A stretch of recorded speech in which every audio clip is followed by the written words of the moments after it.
Part 11 की starting Nora से होती है, जहां वो हमेशा की तरह अपनी डायरी में आज की हुई सारी इंसिडेंट्स के बारे में लिख रही थी। और कुछ देर के बाद किकी आकर नोरा को कंसोल करती है और इधर हम शैलिन और विधि को देखते हैं, जहां केनान आकर उन दोनों को फैलाए हुए रायते की वजह से बहुत ही ज्यादा सुनाने लगता है। बट शैलिन उल्टा उसे ही सुनाते हुए बोलती है, उसने मेरे से मेरा सब कुछ छीन लिया, तुमने भी मुझे रिजेक्ट किया था सिर्फ उसके लिए ही, और युदा ने भी, और आज क्लास में मैं सेकेंड भी उसी की वजह से आती हूँ। मेरे डैड भी इसीलिए ही मुझे मारते हैं और उसकी मॉम की ऐसी हालात भी उसी की वजह से हुई है, और नोरा को वही मिल रहा है जो वो डिजर्व करती है। लेकिन केनान उसे ये बोल वहाँ से चला जाता है कि वो अपनी प्रॉब्लम की खुद ही जड़ है और पहले भी वो उसे पसंद नहीं करता था और आज के बाद वो उसे अपना दोस्त भी नहीं समझेगा। और केनान की ये कड़वी बातें सुन के शैलिन का रिवेंज मूड फिर से नोरा के लिए ऑन हो जाता है। और इधर हम युदा को देखते हैं, जहाँ उसे उसके कुछ पुराने फ्रेंड्स मिलते हैं जो नोरा की प्रेगनेंसी के बारे में उसे पूछते हैं। और यहाँ पे युदा को भी पता चल जाता है कि नोरा के सीक्रेट के बारे में अब सबको पता चल चुका है, जिसकी वजह से वो किकी से मिलता है, जहाँ किकी उसे बताती है नोरा का सबसे बड़ा डर सच हो चुका है, जो कि था सबको मिलने के बारे में पता चल जाना, और नोरा को स्कूल से भी निकाल दिया गया है। और ये बात सुन के युदा तुरंत नोरा से मिलने के लिए निकलता है। और इधर नोरा अपने डैड की बात सुनती है, जहाँ वो किसी को फोन में बोल रहे थे वो अपनी इकलौती बेटी को प्रोटेक्ट नहीं कर पाए और इस वजह से उन्हें शर्मिंदगी का सामना करना पड़ रहा है। और ये बात सुन के नोरा की आंखों में आंसू आ जाते हैं। और इधर युदा नोरा के घर के बाहर पहुंचता है, जहां नोरा की मॉम उसे वहां से तुरंत निकल जाने को बोलती है, बट वो ठान के आया था कि आज वो उससे पूरा मिल के ही रहेगा। नोरा टेरिस से युदा को देख लेती है और नीचे आकर उसे एक जोर का तमाचा खींच के लगाती है और उसे ये बोलती है कि उसे उसके जैसे कॉवर्ड की कोई ज़रूरत नहीं है। बट युदा उसे अपने पेरेंट्स की डेथ के बारे में बताता है, जो सुन के वो शॉक्ड हो जाती है। मुझे तो लग रहा है इस बंदे को अपने पेरेंट्स के मर जाने का कोई गम नहीं है, बल्कि ये तो उनके डेथ का फ़ायदा उठा रहा है सिंपैथी पाने के लिए।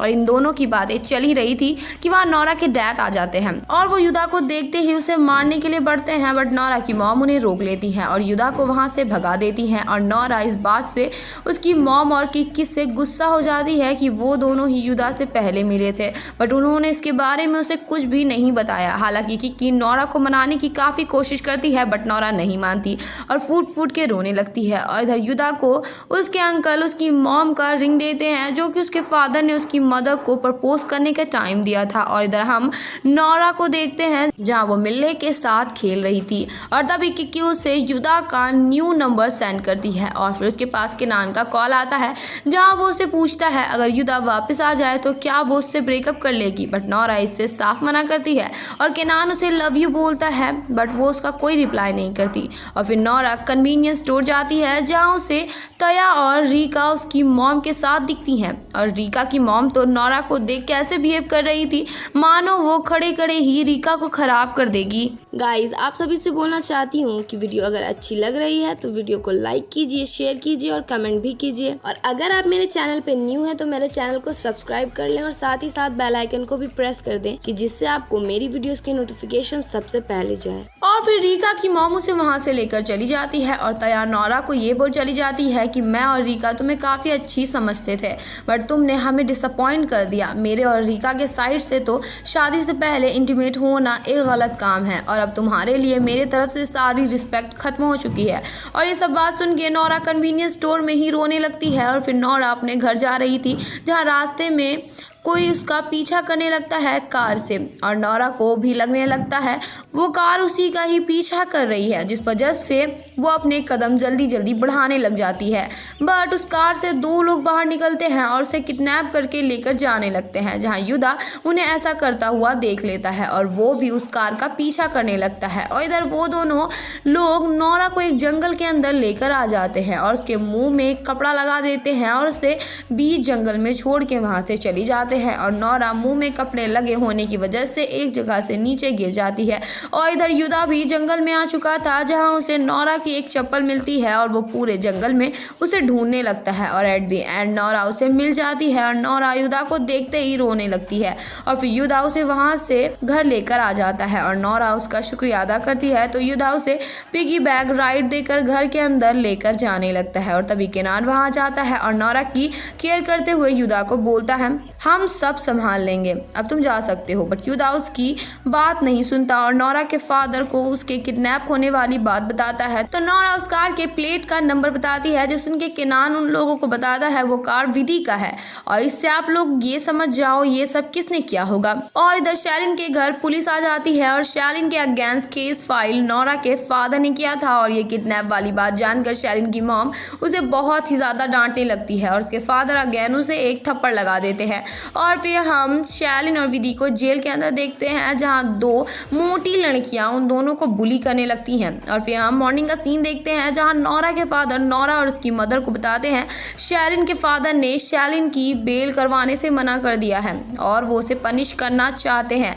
और इधर विधि की बेल हो गई थी जहाँ वो शैलिन को ये बोल चली जाती है कि वो अपने पापा से बात करके उसकी भी बेल करवा देगी। और विधि के जाते ही वो दोनों लड़कियां शैलिन को मारना शुरू कर देती है और उन दोनों ने उसे काफ़ी गंदे तरीके से मारा था जिस वजह से उसे हॉस्पिटल में एडमिट करवाना पड़ता है। और शैलिन के पेरेंट्स उसे देखने के लिए आते हैं जहाँ शैलिन के फादर की शक्ल से तो ऐसा लग रहा था जैसे उन्हें उनकी गलती का एहसास हो गया है। और इधर हम केनान की मदर को देखते हैं जहाँ वो नोरा के घर आती है और उसे समझाते हुए बोलती है मुझे पता है तुम और केनान एक दूसरे को डेट कर रहे हो और तुम्हारे साथ फिलहाल क्या हुआ है और मैं मानती भी हूँ कि वो सिचुएशन तुम्हारे लिए काफ़ी टफ होगा बट मेरा केनान अभी बहुत ही छोटा है ऐसे सिचुएशन को झेलने के लिए। केनान का फ्यूचर भी अभी तक नहीं बना है और मैं तुम्हें ये सब इसलिए बता रही हूँ बिकॉज मुझे उम्मीद है कि तुम समझोगी मैं कहना क्या चाहती हूँ। और ये सब बात सुन के नोरा केनान से मिलने के लिए जाती है जहाँ जाते ही वो अपनी कंडीशन के बारे में बोलने लगती है और उसे समझाने लगती है उसकी जैसी लड़कियाँ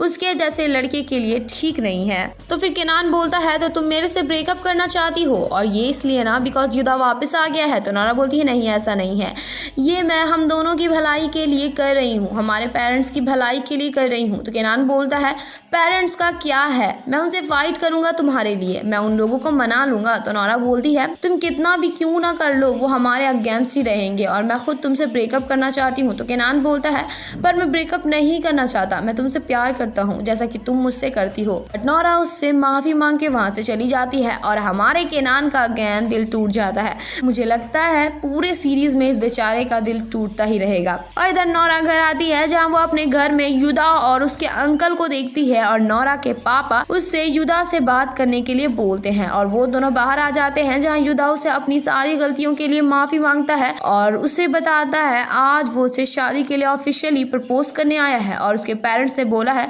जो नोरा डिसाइड करेगी वही होगा। अगर नोरा हाँ बोलती है तो इन दोनों की शादी हो जाएगी और ना बोल देगी तो इनका रिश्ता यहीं ख़त्म हो जाएगा। और फिर अगेन युदा बोलता है मेरे पेरेंट्स भी अब नहीं है इसलिए मैं अपनी डिसीजन खुद से ले सकता हूँ, हम दोनों एक साथ एक अच्छी लाइफ जी सकते हैं, मैं कॉलेज जाऊँगा और तुम मिलने का घर में ख्याल रखना और हमारी लाइफ में कोई प्रॉब्लम नहीं होगी।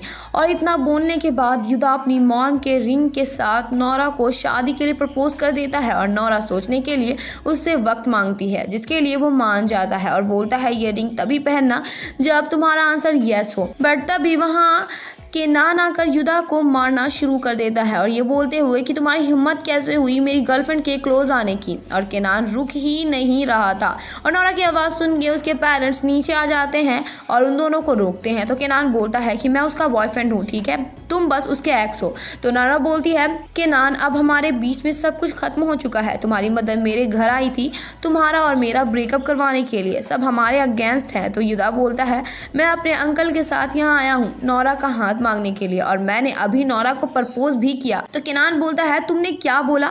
नोरा तुमने ना ही बोला होगा, ये वो बंदा है जिसने तुम्हें काफी बार हर्ट किया है, वो एक कॉवर्ड है, तुम कैसे दोबारा उसके साथ रिलेशनशिप में आ सकती हो? क्या कोई गारंटी है कि ये वापस चेंज नहीं होगा? और ये सब बात सुन के नोरा बिना कुछ कहे रोते हुए वहां से चली जाती है और इधर केनान अपनी मॉम का घर छोड़ के चला जाता है उन्हें ये बोल के कि आपने बचपन से मेरे हर डिसीजन खुद से लिए बट अब मैं नोरा के लिए आपको ऐसा नहीं करने दूंगा। और केनान अब कुछ दिनों के लिए अपने डैड के घर आ जाता है और इधर शैलिन अपने घर में रो रही थी जहाँ पहली बार वो अपने डैड को अपनी सारी प्रॉब्लम बताती है जो कि उनकी वजह से उसके लाइफ में हुई थी।